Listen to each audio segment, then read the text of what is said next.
No tenemos necesidad de inventar nada. Estamos donde ocurren los hechos. www.radioinfoarica.cl.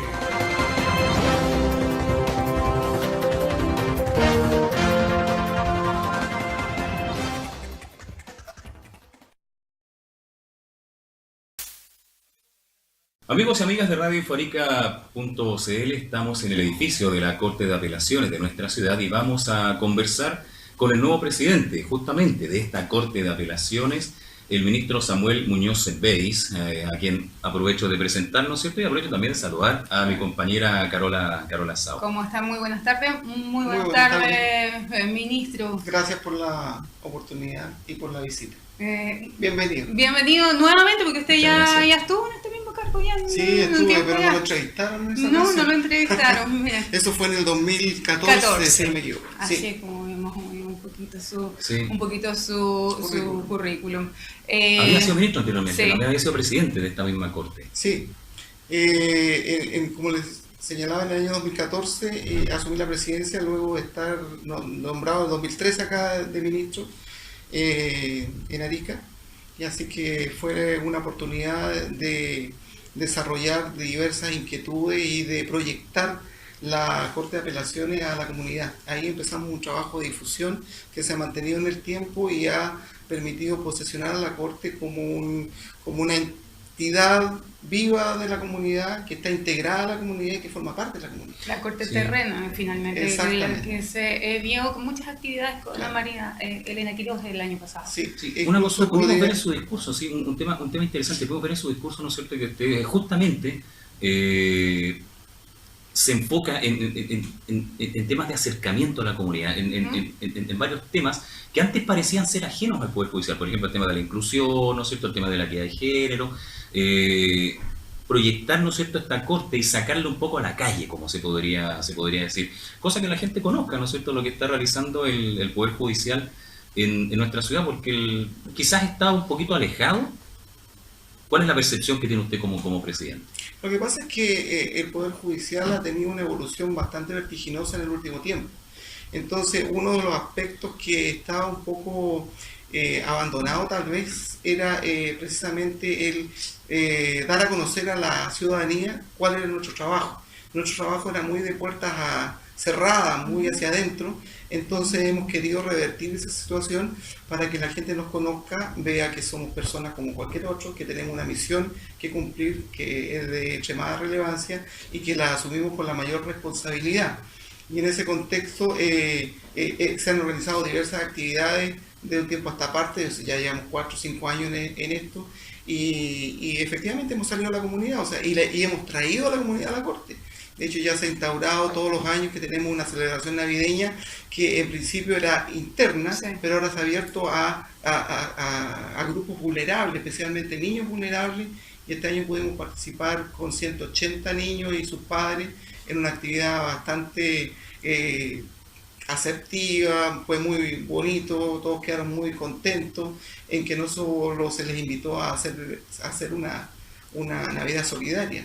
Entonces eso nos da la oportunidad de desarrollarnos en una dimensión distinta y que la gente nos vea como que somos de carne y hueso. Claro que sí. Respecto a la Corte que usted dejó el 2014, se ha hecho un acercamiento importante respecto del Poder Judicial hacia la comunidad. Ahora, al recibir esta Corte el 2018, ¿hay otros cambios? ¿Se vienen nuevos cambios? ¿Cómo recibió este cargo ahora? Bueno, yo asumí hace pocos días y yo soy de evaluar. Estamos en la evaluación. Estoy todavía en la evaluación de ver cómo está, pero yo creo que aquí hay una mirada interna y otra externa. En la interna, la Corte también ha sido alcanzada por la tecnología y estamos en el proceso de, si bien legalmente no es un tribunal reformado, se han introducido a través de las atribuciones que tiene la Corte Suprema, nueva tecnología, nuevas formas de hacer llevar adelante los procesos. Entonces estamos tratando de empatizar con estos procesos y de asentarlos de manera que se lleven adelante de la mejor forma. a mí no es que no me guste la tecnología, me gusta bastante, pero se produce una dicotomía ahí que me hace ruido, porque hoy en día está la tramitación electrónica, y Sí. esa tramitación electrónica significa que ya no tenemos gente, o muy poca gente en los tribunales. Entonces, esto de acoger con alegría o de estar cerca de la comunidad, como que se empieza a distanciar. Entonces, a mí me produce ruido. No Sí, digo puede que esté ser. mal, pero a mí me gusta ver la cara de la gente y que la gente vea mi cara y vea mis ojos cuando estamos conversando. Está extrañando a los usuarios. Sí, está extrañando está a extrañando los a los usuarios. usuarios, Sí, claro. sí, Sí. Claro. sí. Eso es importante porque nos muestra una dimensión interesante, ¿no es cierto?, del presidente de la Corte de Apelaciones como persona. Porque es un cargo que uno siente, claro, como lejano, como público, Claro. porque en donde se está decidiendo fundamentalmente, ¿no es cierto?, lo que sucede un poco con los intereses de mucha gente. En lo personal un poco, bueno, usted es abogado de la Universidad de Concepción, Sí. por el año en mayo del año 89. Sí, y con mucho orgullo Sí. de la Universidad de Concepción. Desarrolló, ¿no es cierto?, parte de su carrera también en Valdivia. Sabemos, ¿no es cierto?, que usted fue juez del sistema antiguo en lo penal. Sí. Y después también fue juez en un tribunal de juicio oral en lo penal. Tremendo cambio. ¿Cómo siente ese cambio, aprovechando Sí. de preguntarle, ¿no es cierto?, a alguien que tiene la experiencia suficiente para poder contarle a la gente que está viendo radioinfoarica.cl, ¿cómo sintió ese cambio? ¿Al final fue positivo, fue negativo? Además, después se le suma la tramitación electrónica. ¿Qué siente al respecto una persona con la experiencia suya? Bueno, desde luego, les puedo contar que en mayo, el 8 de mayo de este año, cumplo 30 años de titulado, que la Corte Suprema me entregó el título de abogado. Entonces, mi experiencia comenzó como abogado de ejercicio libre, y a través de diversas falencias, ejercicio libre en Santiago, y a través de diversas falencias que yo fui advirtiendo y que no me gustaron respecto de la prestación de los servicios del Poder Judicial, me interioricé de eso y quise contribuir, pero desde adentro, porque uno siempre critica, pero no contribuye. Sí. Entonces ahí me fui imbuyendo de la labor y empecé como funcionario. Y después como funcionario, efectivamente, de 28 juzgados civiles de Santiago, me fui a Valdivia a hacer un reemplazo de un mes y me quedé 20 y tantos años como relator. Porque creo, un ministro antiguo decía que debuté con singular éxito y me dejaron allá. Y en esa trayectoria, bueno, obviamente fui secretario de un tribunal del crimen, fui relator de la Corte por 8 años, después fui juez del crimen y después fui juez del Tribunal Oral de lo Penal. Entre medio fui relator 2 años, suplente de la Corte Suprema, intermedio, y ministro interino en Puerto Montt. Entonces, yo creo que todo esto ha sido un proceso de aprendizaje. Porque hoy en día lo que yo advierto en la judicatura nueva, que se saltan etapas.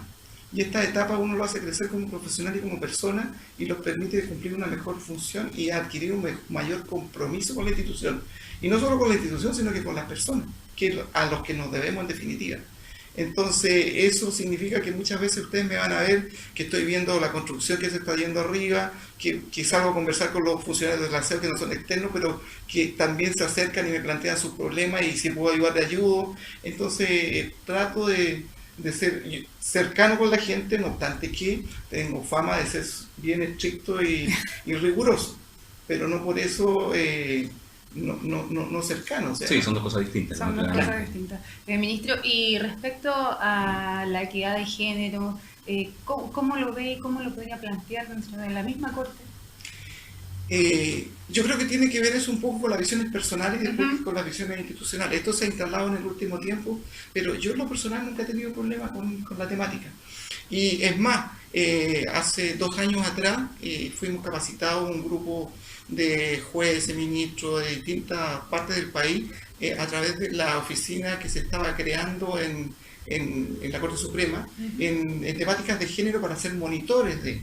Y a propósito de eso hicimos bastantes capacitaciones acá en Arica. Entonces, bueno, hay recomendaciones a través de las organizaciones gremiales, de la asociación, del Poder Judicial, que son varias, y del Poder Judicial mismo, de abordar las decisiones con visión de género. O sea, y eso ha sido bastante relevante, por lo menos esta Corte tiene dos fallos que son relevantes para nosotros, en que se ha accedido mediante leyes que no son apropiadas, porque no existe la normativa regulatoria, pero hemos accedido a al cambio de nombre y de sexo de personas transgéneras, y eso yo creo que ha marcado un hito porque no en todas partes tienen esa misma visión. Sí, exactamente. Sí. Fue un fallo que fue hace poquito, ¿no? Sí, hay uno que tiene como 2 años que fue dictado por la segunda sala y el otro salió de la primera hace muy poco. Hace muy poco salió así. Sí, hay fallo en ese sentido. Bueno, usted sabe, como todo Chile sabe, que ahora tenemos un Oscar, ¿no es cierto?, a la mejor película extranjera, con la actuación, ¿no es cierto?, de Daniela Vega, sí, claro. que, bueno, ella pasea por el mundo, ¿no es cierto?, con su pasaporte, con su nombre de varón.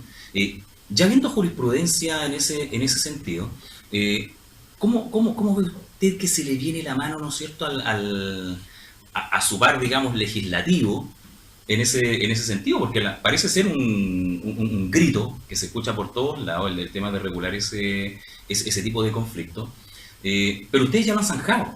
Claro. Entonces, ¿cuál es la visión del presidente en ese sentido, del presidente, ¿no es cierto?, de la Corte de Apelaciones de Arica? Y además, ¿no es cierto?, el tema de la inclusión, o sea, ¿cómo se está trabajando en temas de inclusión en términos amplios en esta Corte? A ver, respecto a la primera pregunta, yo creo que el Poder Judicial ha sido visionario en muchas materias. Hay muchas materias que son de resorte de otros órganos del Estado y que también tienen que ver con la política que cada gobierno asume. Pero nosotros como Poder Judicial, ustedes han visto que en materia de derechos humanos, en materia de género, en materia de migrantes, de grupos vulnerables, el Poder Judicial ha estado a la vanguardia. Entonces muchas veces, a pesar de que no existe la normativa legal adecuada, los tribunales, en general los tribunales superiores, han recogido todos estos principios internacionales y han dictado resoluciones que permiten que este anhelo sea una realidad. Entonces, en el caso precisamente del fallo, se trataba de una persona de 40 años que desde siempre tuvo una ¿cómo se llama?, se sentía mujer. Y eso felizmente culminó con esta sentencia que le permitió que esta identificación íntima tuviera una identificación y un reconocimiento legal. Y en el Poder Judicial se está trabajando con distintos lineamientos que tienen que ver con la inclusión de personas que tienen capacidades distintas, también que tienen que ver con la equidad de género. Aquí hay una cosa un poco extraña, porque en el Poder Judicial el porcentaje más alto es de mujeres, y no de hombres, pero en los cargos superiores hay más hombres que mujeres, pero eso ha ido tomando su curso normal y tiende como que a equipararse. A ser más homogéneo en ese sentido. Yo no tengo problema y particularmente para mí lo que tiene que primar son las competencias. Si tenemos una Corte Suprema, por decirlo, de puras mujeres que todas son brillantes, bienvenido sea. No, para mí no me dificulta trabajar con mujeres. Tengo colegas brillantes que trabajan, que son ministros en nuestras jurisdicciones y yo he aprendido mucho de ellos y son dignas de admiración, como varones también. Entonces, yo creo que eso es lo que tiene que primar. Esos son los valores que se están tratando de cultivar en el Poder Judicial y asentar. Capacidad, competencia, ¿sí? Talento. ¿Sí? Así es. Oiga, sáquenme una duda. Aprovecha, digamos, de comentarle el tema.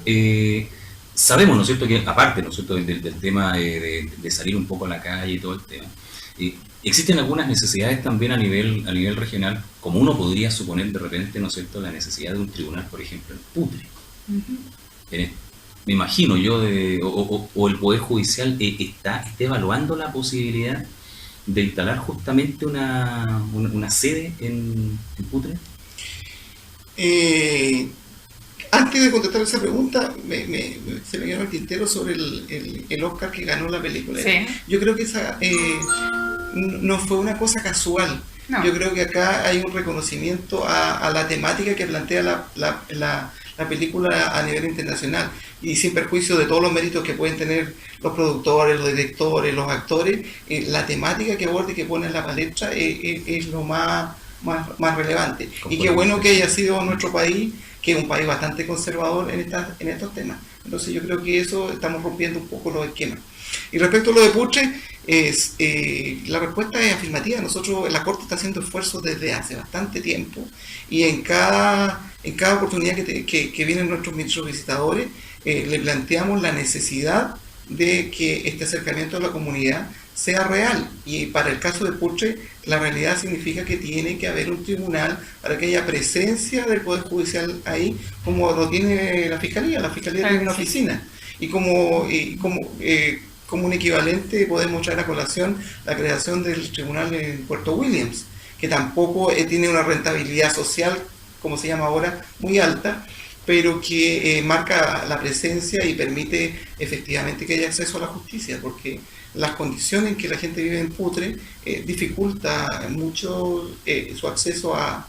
Y en ese sentido estamos trabajando en un proyecto que lo esperamos concretar próximamente, y es de constituirnos en Putre como institución, y con todos los órganos que intervienen en la administración de justicia, Fiscalía, Defensoría, con jueces, suscribir un protocolo que vamos a invitar a las autoridades locales para que por lo menos una vez al mes un equipo multidisciplinario se constituya en Putre y atienda las necesidades de la comunidad local. No debemos olvidar que Putre es la capital de la provincia de Parinacota, entonces debemos darle la jerarquía que merece.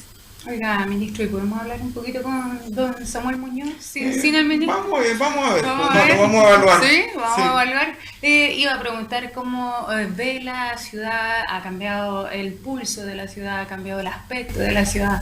Hemos ido avanzando, me imagino que desde el año 2014, yo no sé si viene usted regularmente a Arica, pero sí ha cambiado mucho la forma y las personas. Estamos con una población de migrantes importante. ¿Lo ve distinto? ¿Lo siente distinto?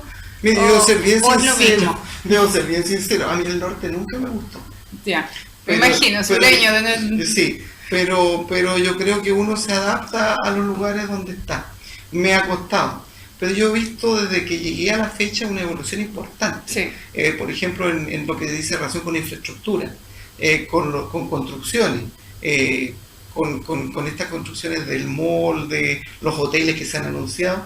Y me parece que Arica es una ciudad que tiene un potencial increíble, que los ariqueños lo han despreciado. Y que me llama mucho la atención la forma que se hacen las cosas acá. Yo creo que aquí hay que darle un poco de impulso, hay que tener una voluntad real de que esta ciudad surja, porque además es una ciudad limítrofe que en algún tiempo fue pujante, pero que actualmente yo creo que está empezando a levantarse un poquito, pero le hace falta, porque es la puerta norte de entrar a nuestro país. Sí, y respecto a los migrantes, en realidad yo echo de menos que haya una regulación legal sobre el tema. Eso es verdad, pero tampoco para mí es problema la migración, en la medida que el país tenga las condiciones para ofrecerle un bienestar a las personas que ingresan. Y yo creo que ha sido una impresión favorable que he tenido en Arica, porque Arica es una ciudad multicultural. Y aquí el problema de la migración, o de las etnias, o de las distintas nacionalidades, no, en realidad no es problema. Es un ejemplo, porque aquí para nosotros se convive bien. Y eso yo creo que es digno de admiración y de difusión. Me refería al aumento de la población, somos muchos más, deben tener muchas más causas por ahí. Bueno, si estamos hablando de estadísticas, efectivamente, sí, hay más causas, y la sensación que tengo, porque no tengo las cifras duras, es que hay delitos que ahora ocurren en Arica que cuando llegué yo no los veía. Entonces, era raro que hubiera un robo con violencia, pero ahora hay robos con violencia. Sí. Hay mucho uso de armas de fuego. Sí. Y bueno, tráfico siempre ha habido. Sí. Pero estos otros tipos de delitos eran más escasos, pero ahora se notan con más frecuencia. Sí, entonces yo creo que ahí hay que ver qué está pasando. Claro que sí. Sí, bueno, para la edición, porque así después después te mandamos voy a hacer una última pregunta técnica con la cuestión ambiental. Bueno, sabemos, ¿no es cierto?, que el Tribunal Ambiental tiene sede en Antofagasta, pero también sabemos que esta Corte ha estado haciendo esfuerzos importantes por traer a los integrantes de ese tribunal, cosa que puedan sesionar en esta ciudad. ¿Por qué? Porque a la luz de la realidad, ¿no es cierto?, sonaría injusto que algunos puedan trasladarse para allá y de repente alguien no tenga los medios para hacerlo. Con eso habría algún problema, quizás podría plantearse un problema de acceso a la justicia. ¿Cómo está trabajando la Corte en ese sentido, señor presidente? La verdad que nosotros el año pasado tuvimos la visita de los ministros del Tribunal Ambiental, y precisamente fue un tema que ellos nos plantearon, y una inquietud que surgió, debo reconocer, de ellos en trasladarse y constituirse en Arica para funcionar acá, y la petición que nos formularon en su oportunidad fue precisamente que se les permitiera utilizar las dependencias de la Corte, y la Corte desde luego dijo que estaba todo a su disposición y que contara con toda la colaboración que fuera necesaria para que pudiera concretarse lo que usted dice, el acceso a la justicia igualitario de Arica y Antofagasta, porque hay 3 tribunales ambientales en el país nomás. Y acá en realidad hay problemas ambientales, pero que los conoce el Tribunal Ambiental, pero la Corte no ha dejado de conocer cuestiones ambientales por vía de de recursos de protección de garantías constitucionales. O sea, la Corte ha dicho en varios fallos que la existencia del Tribunal Ambiental no le resta competencia a la Corte para conocer de esas materias por la vía de la protección de los derechos fundamentales. Bueno, ministro, no le quitamos más tiempo. Muchas gracias. Un saludo a la comunidad, a la gente que está viendo, a sus usuarios. Bueno, yo le puedo decir que la Corte de Apelaciones está ubicada en Blanco con Juan Noé. Están las puertas abiertas a toda la comunidad y cualquier duda se acerquen a nuestro tribunal o recurran a la página del Poder Judicial, donde está toda la información institucional y toda aquella que les pudiera servir para aclarar sus dudas. Pero aquí estamos siempre dispuestos a recibirlo. Y no solo aquí, sino en todos los tribunales de la jurisdicción: familia, laboral, civil, criminal. Aquí teníamos entonces a don Samuel Muñoz, juez presidente de la Corte de Apelaciones, para Radio Info-Arica. No tenemos necesidad de inventar nada. Estamos donde ocurren los hechos. www.radioinfoarica.cl